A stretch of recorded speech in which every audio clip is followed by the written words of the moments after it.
So class, after discussing yung flowchart, we now go to eight areas of waste before we proceed to 5S. Kasi this is very important to know what are the different kinds of waste that would cater doon mamaya sa i-discuss nating 5S. Okay, so in here, waste reduction is imperative to increase profitability and better utilize the limited resources that most organizations operate with. Waste occurs when more resources are consumed than necessary to produce the goods or services the customer actually wants. Under the lean concept, there are eight areas of waste. So first, we go to transporting. Pero before I proceed with transporting, ang ibig lang natin sabihin dito is that waste is really, included, no, in terms of if we produce goods and services, and of course, we want to earn profit, may tinatawag tayong mga parang byproduct of it, and waste is included in that kind of situation. Okay, so for the first area of waste, we go through transporting. This relates to moving people, products, and information. While transporting items is essential in many processes so it gets to where it needs to be, we must remember that every time an item is moved, there is a risk that it will be damaged, delayed, or lost. Just like with transportation of the inventory, because you know that many of the companies are really transferring or moving this goods to the customer. No, minsan talaga may mga risk na involved, like can be damaged, it can be delayed, it can be lost. And what we can do is actually a control over there is insurance. Also, transportation does not add value to the product. It only repositions it, meaning you move the item from one place to another. Furthermore, if the transportation is necessary or unnecessary, it incurs a cost such as fuel, packing, unpacking, and handling that the customer will be unwilling to pay for. So all transport should be minimized so the costs are minimal. The product is delivered to the end user as quickly as possible. Okay, so now we go to the second way, areas of waste, is what we call unnecessary inventory. Okay, this relates to storing parts, places, and documentation ahead of the requirements. Remember that the best inventory is zero inventory. Okay, so I think with the what do you call this, JIT principle, just in time inventory, we are as much as possible. We don't have, the inventory should be at least minimize as much as possible. Kung pwede nga lang zero, 'di ba? While this goal is unachievable in many instances, the goal should be maintain as little inventory as possible because inventory ties up with the organization's capital. It raises the risk of theft, damage, and obsolescence. And it requires the expenditure of resources on storage space and preservation. In other words, it entails also storage cost. Okay, as discussed during your cost accounting. Okay. So, in here, all of this idea cost to the production activities and do not benefit the customer. Whether it is raw material, the WIP, or the work in process, or finished goods, all of them require outlays, often before income is generated, since customers rarely prepay. Okay? So now we go to the third one, excess motion. When we say excess motion, this should be not be confused with transportation, which refers to the unnecessary movement of people or parts between processes. Motion here refers to the unnecessary movement of people, parts, or machines within a process. There is a concern that this excess motion can damage or cause extra cost on the unit or person that creates the product or delivers the service over time. These include, for example, the wear and tear of the equipment and repetitive strain injuries for workers. Excess motion can also slow the process down as an activity takes more steps and more time. Example would be of this X motion is bending, turning, reaching, and lifting. So, yun yung pagkaiba ng dalawa na with transporting and excess motion. Necessary yung movement ng transportation or transporting the inventory from one place to another, lalo na if you'll be delivering the goods or services. Now, with the excess motion, it is possible na parang aside from delivering the the goods from one person to another person, baka kasi may mga additional movement na kailangan pang gawin such as handling, uh, assembling it, no? Mga tipong ganun. And possible din dito is, for example, may mga um, inventory tayo na rejected. So, may gagawin tayong additional task. So, that is also an excess motion. Okay. Now, with waiting, goods can be in one of the three states. No, one is being processed, one is being transported, and one is waiting. In many processes, in this case, no, a large part of an item's life is spent waiting to be worked on or to be sold. No, products and services, in addition to their supplies and operators, often wait for parts, information, instructions, and equipment. Kaya nga, there is a what we call lead time in case at a certain level yung kaniyang, tawag dito, yung kaniyang safety stock or yung kaniyang, stocks that, a level of stock ay parang kailangan mo na place ng order, yun yung parang iniiwasan natin na magkaroon ng waiting time, 'no? Kasi in case o-order ka pala na ng goods 'no, once na mawalan ka na ng inventory 'no, there's an idle, time na maaaksaya lalo na if we are not using our resources, efficiently. Anong mangyayari, 'di matetengga yung mga tao, maghihintayan. So, yun, waiting is also a waste. Okay? So the next area of waste is here is what we call unnecessary processing or paperwork. In here, overprocessing occurs anytime.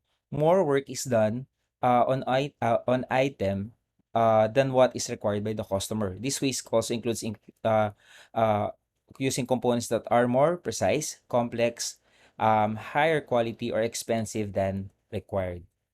Okay. So the next one is what we call the defects. In here, in manufacturing environment, defects are often viewed as products, produced parts not manufactured as required or that do not work as intended. Okay. In service provider, defects are often a little more difficult to define because what service workers do doesn't fit easily into the description provided above. Okay? Defects can include tawag dito, appearance-based issues such as pin quality, the size, the shape, or performance-based such as the fit, the speed, the smooth and consistent operation. In service environments, defects are often a little more difficult to define because what service workers doesn't fit easily into the description provided, no? Yun yung kaninang sinasabi natin, no? In this context, defects may consist of service being delivered late, not providing the information that customer requested, or giving incorrect information verbally or in writing. This also includes reports and statements. Okay, so yun yung in the context of service. Kapag hindi nasunod yung required format or yung ine-expect ni user of the information na dapat niyang makita doon sa report, that is also a defect yun nga, in the context of service provider. Whenever defects occur, extra costs are incurred reworking the part, rescheduling production cost, no, causing additional transportation and motion, requiring more time in the whip stage, and creating the need for replacement shipments, all generating additional costs to the organization and hurting its reputation. Lalo na kung lagi siyang recurring, no, yung defect. And defects can double the cost of one single product, most likely. No? If this cost is passed on to the customer, it will inflate production costs, meaning it will give you high production costs and could make the organization less competitive overall given na baka medyo expensive yung ipapatong mong presyo doon sa customer given you incur cost. It is a loss and should be treated as such. And these examples would include rework, no, scrap, longer lead times, rework loops, rescheduling, delivery failures, customer complaints, and incorrect documentation. In general, it is best to follow these three rules, no? One is to don't accept the defect. Of course, if you don't accept defect, di na syempre hindi na syempre malamang wala na tong mga susunod defect. That is to make a defect. Of course, we don't want to make any defect and we don't want to pass a defect. So alam na nga nating may defect, ipapasa pa natin, 'di ba? So yun yung three rules. Don't accept the defect, no? Siguro pwede nating example dito is the raw materials that we purchase from the supplier. If we know for a fact that the raw materials here are defect, so we might as well as return it, 'di ba? And don't make any defect, meaning dapat may mga quality controls tayo in place, 'no, may mga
Now we go to the 5S techniques, or what we call the seiri or the sort, seiton or the set in order, seiso for shine, seiketsu for standardize, and shitsuke for sustain. So medyo may pagka-Japanese tayo ngayon. Okay? So actually, this come really from a Japanese philosophy of doing things, no? Lalo na if you want to have a more organized ways of doing things, no? Yun lang talaga yun.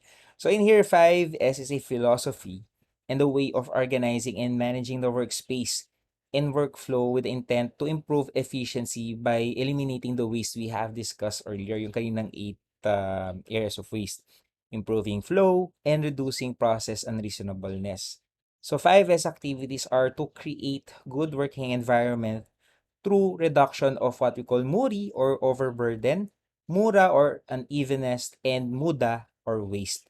5S can identify and reduce abnormalities and waste, improve teamwork, cleanness, and safety and productivity. So in other words, alam naman na natin na parang as we are in the discipline really of management, no, we don't want our things that are very unorganized. Kasi if we are very unorganized, medyo mahirap talagang gumalaw. Yun lang talaga yun. Siguro practical example natin dito, kunwari you have a study table and then nakita mo medyo messy yung table mo wherein your papers are cluttered all over the place.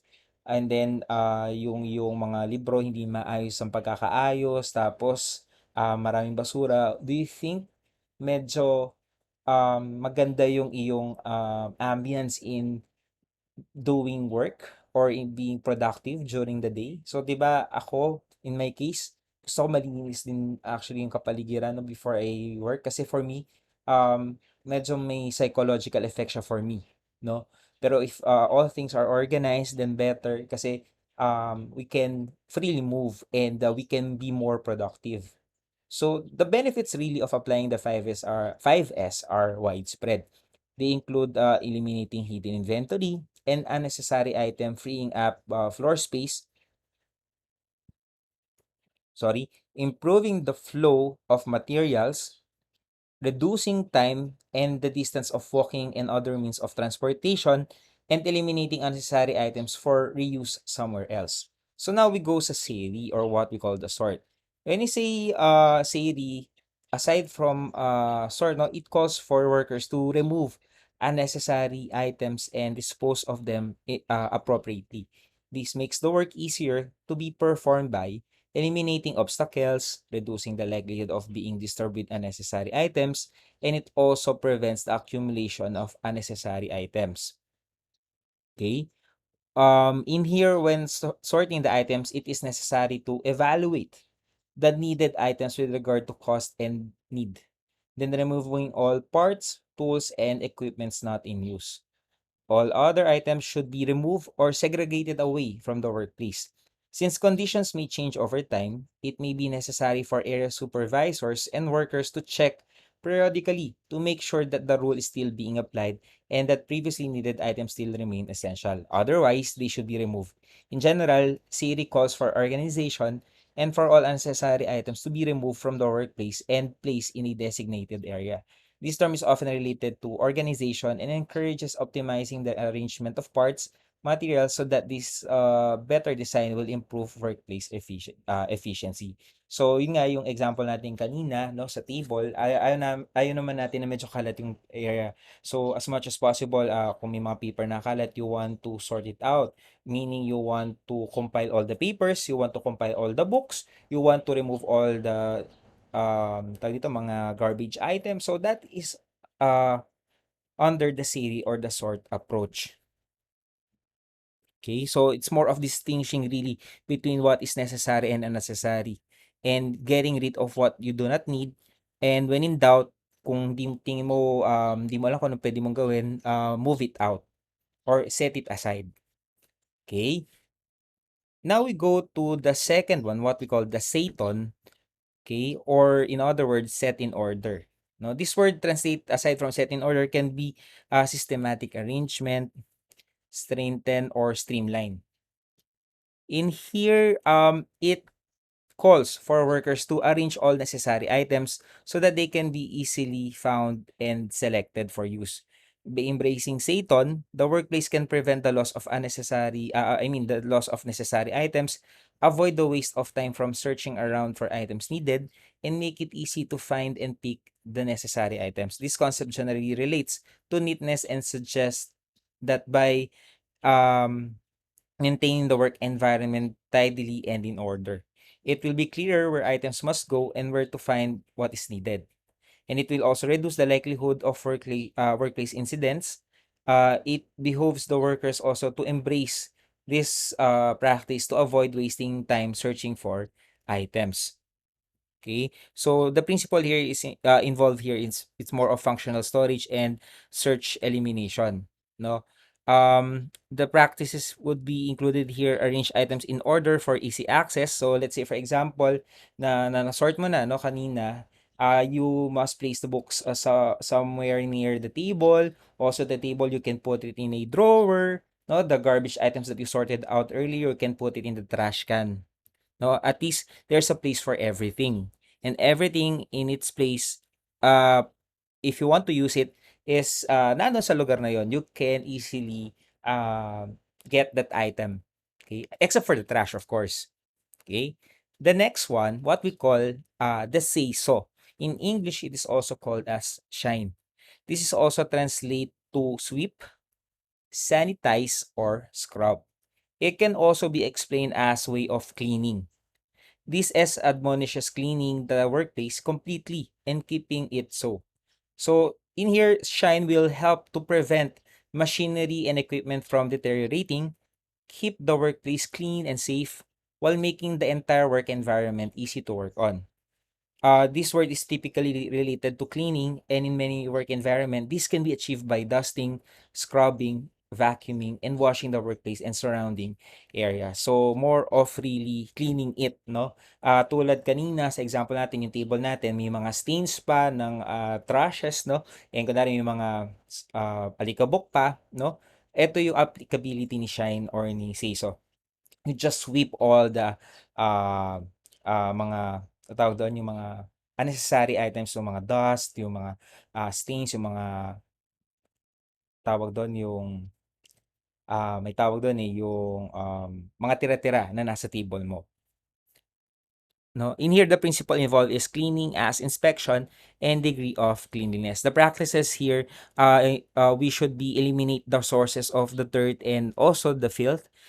Cleaning as a form of inspection, clean everything inside and out, not just only outside but also the inside. Meaning possibly sa table mo may mga drawers ka, might as well clean it up, di ba?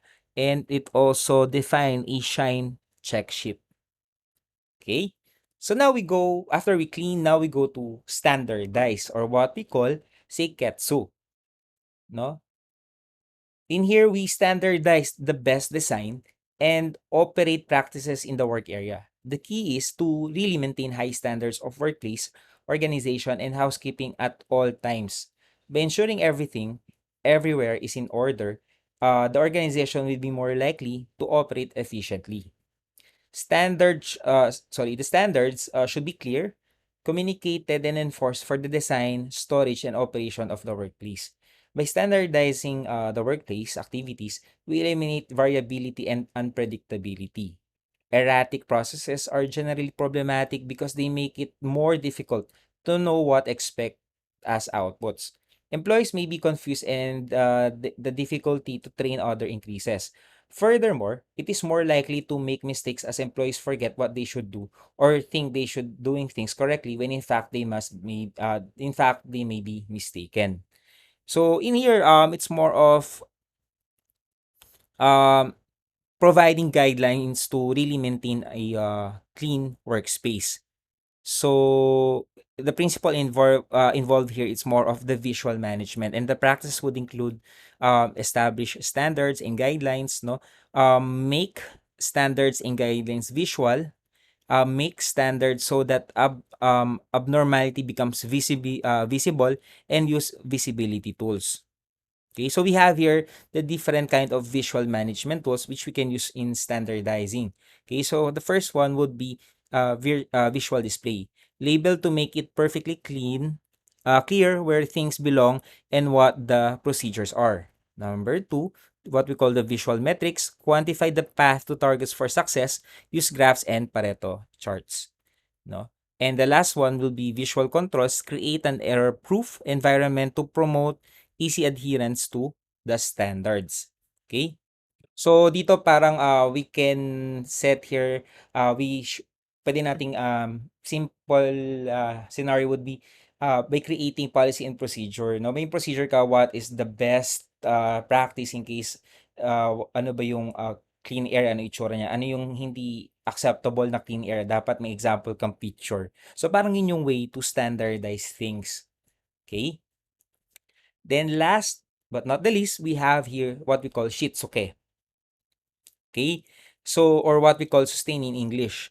It makes five as a habit and teach others to adhere to the established standards. So, after we have established standards, we should make a habit to really implement what we have standardized, and that is in the concept of what we call again the sustain or shitsuke. Okay? It means to keep in working order and do without being told, no? Parang magiging part siya ng system natin without even maganda nga sana kung hindi na natin siya like naka-put into paper na susundan natin or naka-check sheet siya. Okay? Parang we it is part of our system to do it every now and then or periodically or regularly.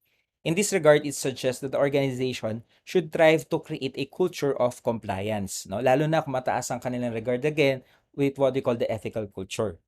Okay? Remember that one of the characteristics of culture, whether in the organizational sense or otherwise, is that behaviors become so ingrained that they are automatic. Lalo na kung paulit-ulit na ina-highlight ng management or sinasabi ng management during staff meeting, no? Parang yun yung talagang importanting value na dapat nila ma-keep, no? When they work, then automatic nakatatak na yon sa ating gagawin or sa ating value na ating gustong ipa-impose sa tao. Okay, so this is actually the case of Shitsuke. Achieving this level of cultural unity requires management involvement and investment over time. This is enhanced by a well thought of training that teaches employee what is expected and shows them how to do it. Okay, so more of management by example. So most likely, if you see that your management is really following the 5S technique, most likely the people or the employee will also do.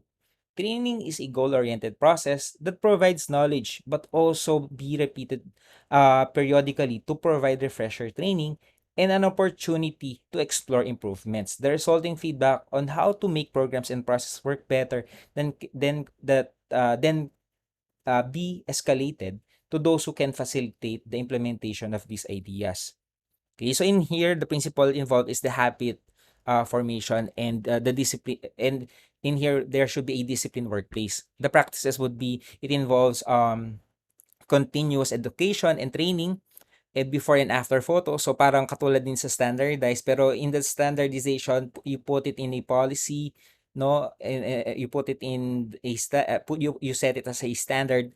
Now, for its a better implementation or the reinforcement of the standardization, maganda kung may before and after photo.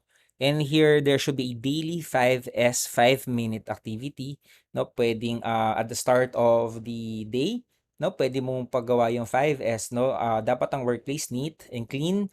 Dapat in accordance with what has been set as a standard, no? Through that, it is sustainable, no? Ma-maintain yan.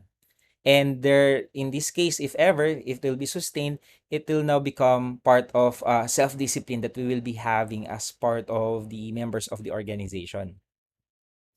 Okay? So in here also, no, the resulting feedback on how to make sorry, in here also it will again instill what we call discipline, and which is very important, no, if you want to really have the 5S techniques to be parang naka-ingrain sa ating sa ating mga tao na nasa organization. So in here, Shitsuke also includes performing regular audits and reviews to verify compliance with the standards which we set. So si audit din, no? Kung merong audit, of course, this will most likely also set the discipline of complying with applicable uh, laws, regulations, or what has been set as a policy in the organization. Okay, so that is again the 5S, the sort or the seiri, set in order the seiton, seiso or the shine, seiketsu or the standard, and shitsuke for the sustain. And what are the benefits of 5S, no? Isa-isayin natin, no? 5S makes the workplace more pleasant, no? Isabihin, kaaya-ayang tignan. Totoo naman yun. 5S also improves work efficiency. Kung ikaw ay may magandang workplace, most likely gaganahan ka talagang magtrabaho. You are more productive, as as mentioned earlier.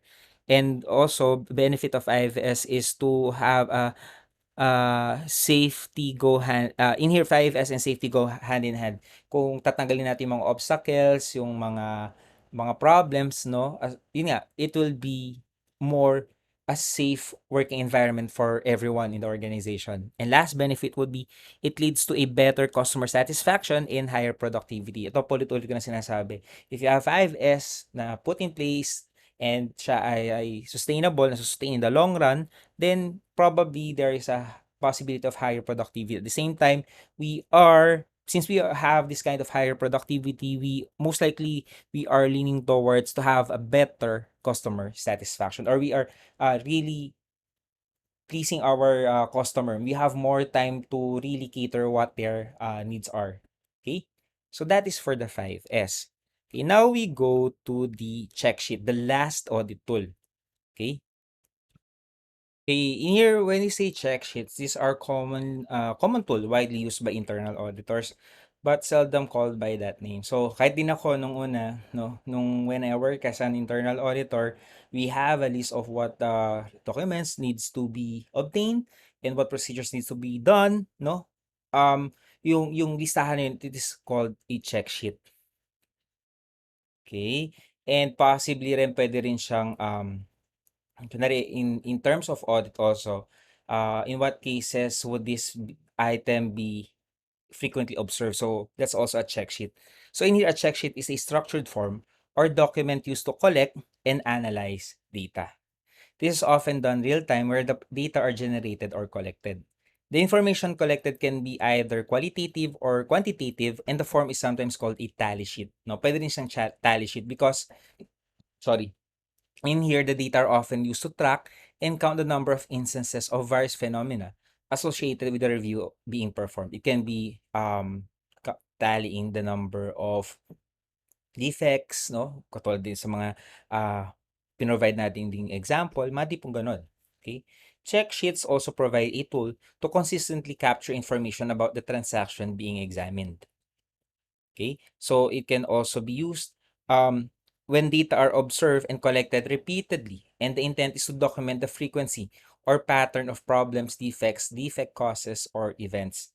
The challenge resides not only in the use or lack of use of this tool. Since most auditors use it already, the challenge lies in how check sheets are designed. Since most auditors focus on documenting issues, their construction and use usually only shows the problems where those are present, but not the root cause or the concentration of sources of the problem of the said problem. More of really uh, tallying the number of frequency of the instances. Ha? For example, if a process requires a review of transaction, issues associated with those items could include errors in the amount and the date when the transaction was recorded, the transactions that were not reviewed and approved as required, and the lack of supporting documentation.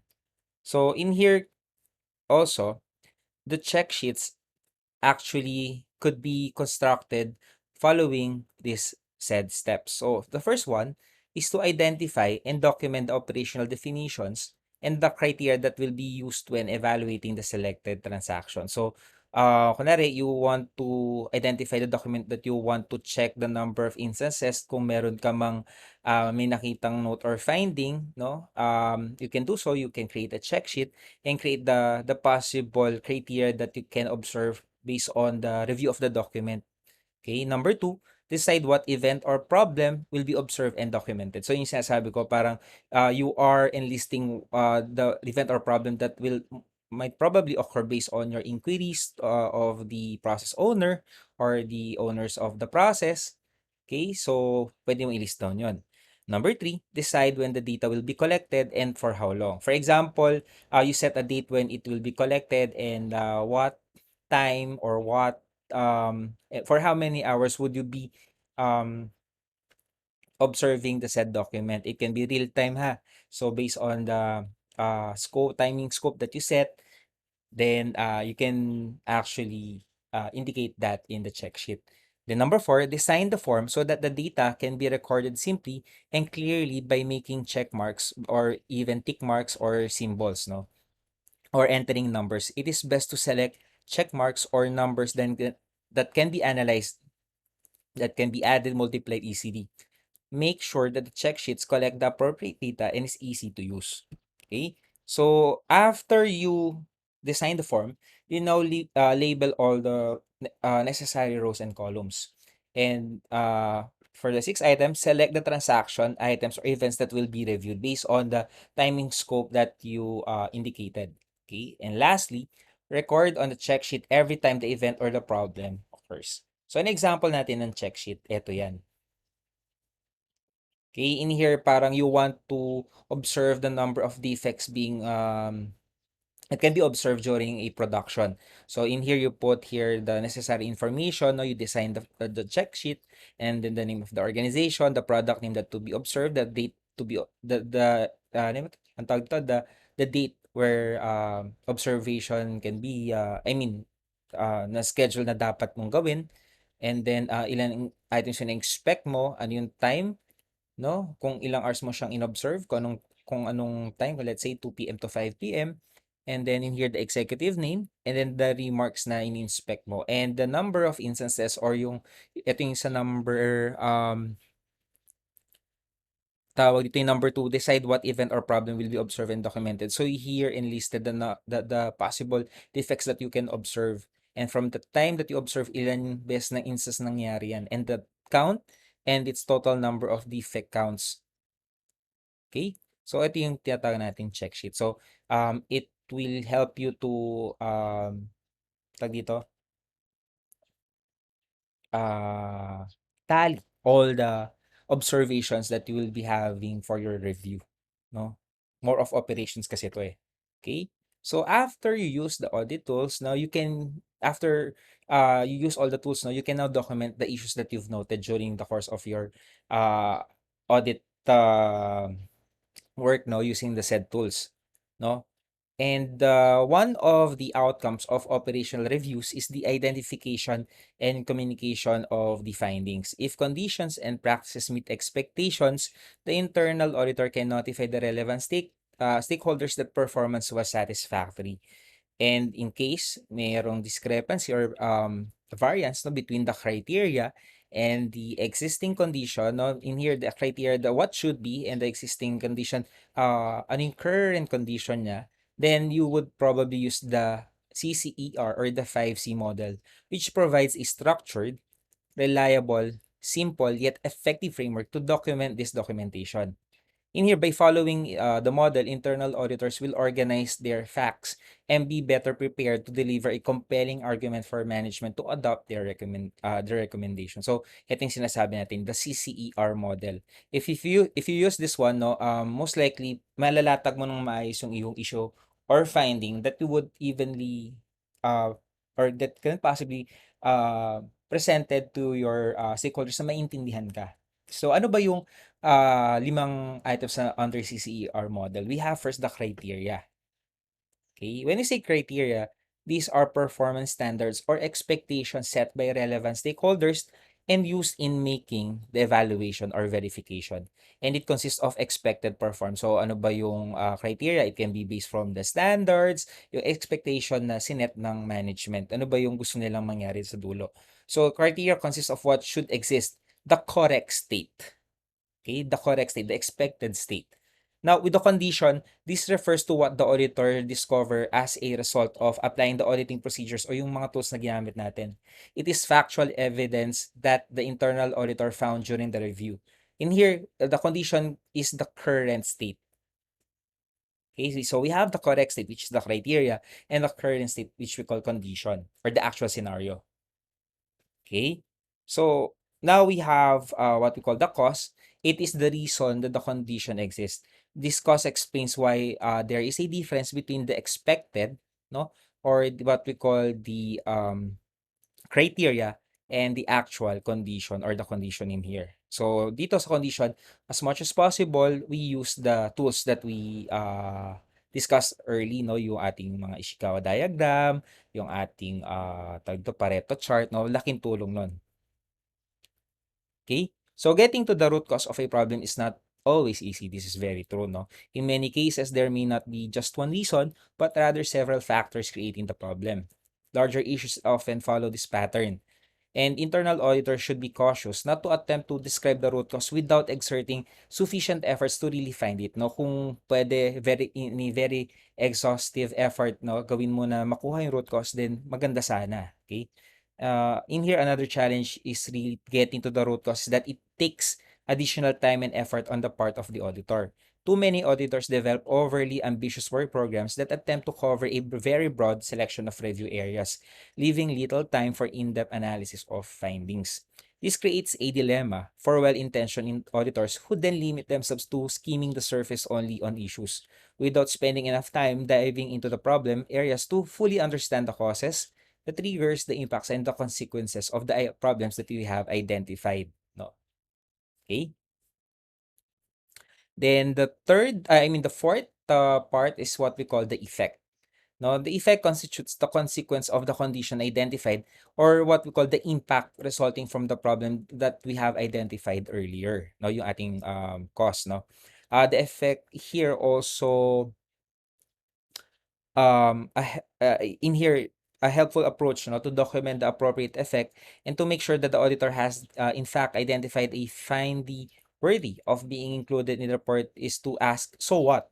Why liquid anyone care about this condition? Why would anyone, sorry, care about this condition? Okay? If the auditor is unable to articulate the consequence of the finding or the issue, no, the auditor may also have the difficulty convincing the auditee that there's in fact a problem that warrants their attention and correction. Furthermore, being unable to verbalize the consequence will often identify a preference on the part of the auditor rather than a real problem. It is extremely helpful for the auditor to quantify as much as possible the effect of the finding. No, kung mako-quantify natin ano yung effect na sa FS, ano yung loss na pwede niyang maibigay sa company in the long run, or kung mangyari man yung risk na to, no, this will make the finding more compelling and convincing and serve as a useful yardstick to determine if the finding has merit or not. No? This will also inform the reader about the importance of heeding the next item presented in the report. No? Lalo na kung na-identify mo yung consequences, yun nga, yung recommendation. When you say recommendation, it is the action or the collection of actions that if sufficiently implemented, will neutralize the cause, no, the root cause of the problem, and stop the impact or its effect, and restore the condition to the desirable state, or what we call the criteria. Yung sa number 1 natin kanina. Okay? The effectiveness of the recommendation will depend on the auditor fully capturing the details about each of the components of the CER model. By elaborating sufficiently on each of the components, the finding will be convincing and compelling so that the reader comes to the conclusion as the auditor who identified the deficiency. So kung maganda yung pagkakadocument, lalo na kung you identified well the criteria, the condition, and the reason behind the difference between the two, such as the cause and kung you identify the consequence of it, no, yung problem, yung effect niya, then yung recommendation would probably your reader would go with you or agree with you. Okay, recommendation should be cost effective when correcting the item. So again, dapat cost effective tayo, meaning the cost should not exceed the benefit that we'll be having from implementing the recommendation. Care must be applied so that the cost of correcting the deficiency does not exceed the exposure or the loss the deficiency is identifying. It is also useful for the auditor to consider the principles of effective processes when making recommendation. So that's how important yung ating CCCER model after we have, I mean, if you want to really document our issue very well. No, you need again to make sure that your criteria, condition, your cost, and effect and recommendation is really a good one or really convincing to your stakeholders or the readers of the audit report that you'll be giving them. Okay.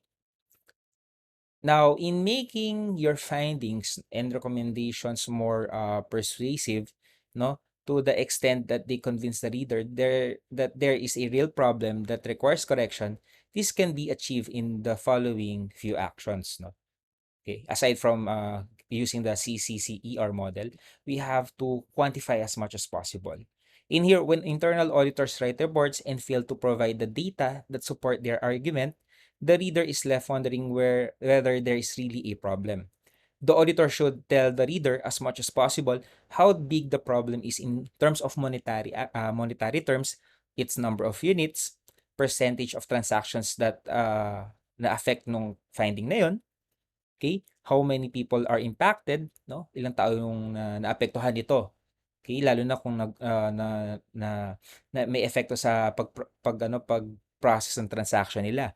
And how long the problem has been occurring. Maybe possible matagal na pala or possibly bago lang, so emerging pa lang siya.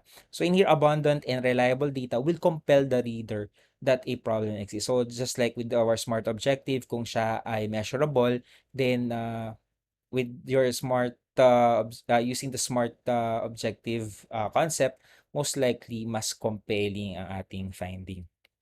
Okay, next one is to make sure findings are significant, meaning since we are presenting the information to the top management, remember that the information that we want to give to them are not of in significant detail. As much as possible, talagang ano siya, sobrang in a way significant or material to the point of view of our shareholders or the readers, I mean stakeholders or the readers of our audit report. Since organizational management is increasingly dealing with uh, complex and worrisome risk, managing large volumes of transaction and monetary amounts, no, and it faces constant time limitations, they should not receive audit findings pertaining to details. So, dapat yung mga lahat ng findings natin, hindi naman lahat talaga dapat ipe-present. Yung significant lang, yung tingin mo that would really be getting caught the attention of the management, no? Yung tipong medyo risky na sa organization, that would warrant a finding, no? To the readers of your report or to the listeners of your audit finding during your presentation sa board. Okay? So, dapat significant yung finding natin. Pwedeng may mga minimal findings pero baka more of sa mga process owners na to really improve also their processes. Okay? So next would be consider again the cost or benefit involved, no? Every activity carries some risk, and the organizational leaders understand that there are some costs of doing business. This risk can be excessive because they come in conflict with the principle of prudence and fiduciary responsibility to protect the interests of the stakeholders, especially the owners. Remember that the cost can be monetary but also reputational or precedent setting, no? I mean, a reputational precedent setting, no? In that they can create an opportunity for the same action to be replicated at other times, at other locations, or limit the effectiveness of control activities in the future. With this in mind, internal auditors should evaluate the quantitative and qualitative costs and the benefits in an effort to refrain from presenting problems that they are not particularly significant and require higher costs to correct. Okay, so as much as possible, if we are to make our recommendations more persuasive to our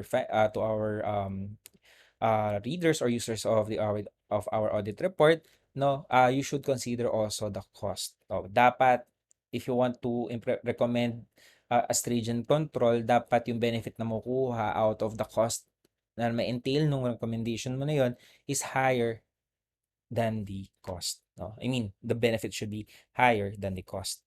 Okay, number 4, use appropriate language. No? Traditionally, internal audit reports are lengthy or were lengthy before, contain numerous acronyms and jargon, and use obscure and complex language that made it difficult for some report readers to comprehend. It has become apparent that this practice is counterproductive. Since the purpose of writing a report is to communicate the conditions noted during the audit and convince the management to take the corrective action when necessary, no, it is good that your report as much as possible dapat simple lang, yung madaling maintindihan ng mga readers mo. Don't use jargon words. If ever hindi mo talaga maiwasang gumamit ng jargon words, no, you should define it, no, na maintindihan ng iyong reader.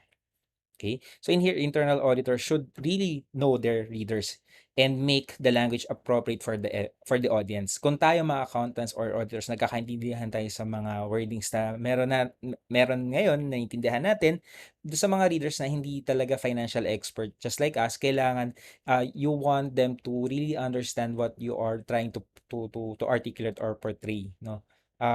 You might want to use layman's term, no, or as much as possible parang ano bang pwede mo siyang in a way mai-relate sa araw-araw nating pamumuhay. Tulad ng ginagawa natin yung mga professors, no, para maintindihan yung concept, no, ni-relate nila minsan sa day-to-day lives natin. Okay? Some readers may be familiar with the topic and language involved, such as the name of the systems, methodologies, and regulation, while others may not and requires a simplified presentation of the material. So ito yung sinasabi ko nga before then, no, na puwedeng sobrang galing nga talaga natin as an accountant auditor, pero kung hindi tayo naintindihan ng ating mga source of the information, most likely hindi persuasive ang ating magiging finding or recommendation. We know for a fact, siguro kung tayo nagkakaintindihan, alam natin yung sinasabi ng magpe-present kung tayo ay financial expert. Pero for those management and board of directors who have no background in financials, no, baka mahirapan talaga silang intindihin ka. Okay, so again, use appropriate language. In other words, simple language, no, for you to be understood. Okay, so now we go to the persuasion and diversion. So as much as internal auditors should know how to increase their ability to be persuasive, they should also remember that sometimes audit clients no want to persuade the auditor as well, no. Ibig sabihin tayo parang minsan pwede rin tayong lituhin ng ating mga client. And in here, this can be done through arguing a point of view, educate the auditors, decrease the severity of the rating on a finding to convince the auditor to review or not review certain items, and so on. So in here, auditors should know some of the techniques used to persuade, distract, and divert our attention by the audit client. For example, repetition. When we say repetition, by repeating an argument often enough, no, the perpetrator hopes that the frequent repetition creates a fake legitimacy. No, parang mukha siyang legitimate talaga na parang totoo yung sinasabi niya. Some do this with the distorted and untrue statements because someone says it many times that doesn't make it true. No, kung lalo na during the start of the kick-off planning, no, nagsabi na sa'yo si audit client na ganito yung sistema nila, paulit-ulit, parang na-convince ka naman na parang yung representation niya orally is really true. Pero where in fact, nung, di ba, we should be, what you call this, very skeptical, no? We want to check the documents if it really na yung sinasabi ni audit client is reflective of what they have done doon sa mga documents na nire-review natin. Okay, so yun nga, isa yun, no, yung persuasion na pwede nilang gawin is what we call repetition. Second will be will of majority. In here, another approach is by representing one's argument as if it were the will of the majority. So in here, this gives the person's argument the aura again of legitimacy. If that were so, then the mere fact that many people share the same knowledge or opinion would lend its credence. But if that is fabricated, then it is done within the intent of deception. So pwede kasing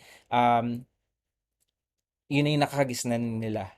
So mukhang kung yung sinasabi nila, nagmumukhang will of the majority, nagmumukha tuloy siyang legitimate din yung representation na yun. Again, through the review of your documents, no, or inquiry or observation, no, you can shatter this mindset of will of the majority. Yun yung parang tingin mo legitimate, no? Again, you look again with the review of your documents, inquiry, no, kung ano yung talaga yung totoo, then mabe-break natin yung will of the majority kasi yun yung nasa mindset kasi ng iba. And may items nga lang, no, kung ganito yung sineset ng tao, no, sa organization, may times na pwede siyang done with the intent of deception. Okay? Now, we have here what we call generalization.